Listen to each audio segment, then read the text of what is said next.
This is Christine. Intro. Pasok!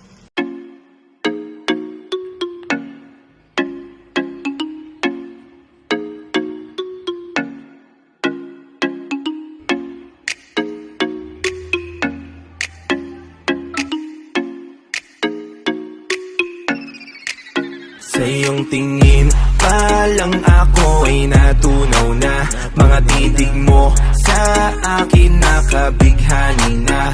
Di ko mapihil ang aking nadarama. May chinita, girl, may chinita, girl. Sa iyong tingin pa lang ako ay natunaw na. Parts of the article. Photos and caption, headline, front loading, column, and byline. The image that helps describe the events and illustrate what the reporter is talking about Photos and caption, is an accurate and information of an article. column, Bold page heading that summarizes the story. headline, Identifies who wrote the article. byline, The first paragraph of the news story. byline. Ay! Front loading. Science tayo.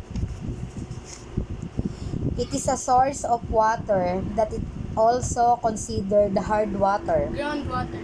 It is considered the cleanest water and contains plenty of dissolved minerals. Seawater. It is also called surface water. Ocean water. It is found beneath the earth's surface. Groundwater. Rivers, lakes, creeks, and ponds are example of. Freshwater. It is the first step of the water cycle. Evaporation.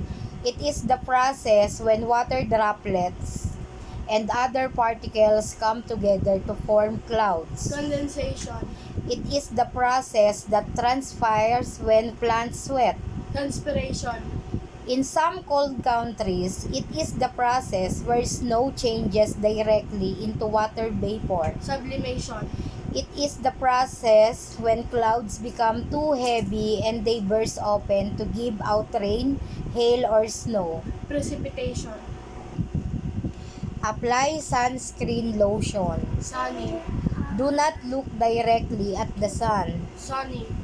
Drink hot or warm water. Rainy. Keep away from areas that could have falling debris. Stormy.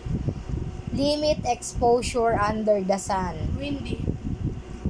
The sun. Sunny. Use handrails when they are accessible. Windy. True or false? Looking directly at the sun can change the eyes. T. Wearing jacket during rainy days can keep your body warm. T. During stormy days and windy days, stay indoors. T. Stay under the sun between 10 a.m. to 3 p.m. F. An umbrella can be used during sunny days and rainy days. T. Facts or opinion? I like to take a walk every day. Opinion.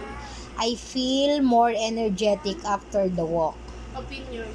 The doctor says during exercise, heart pumps more oxygen to the body. Fact. I enjoy walking because it helps me appreciate nature more. Opinion. The heart normally beats faster when you do vigorous walk. Fact.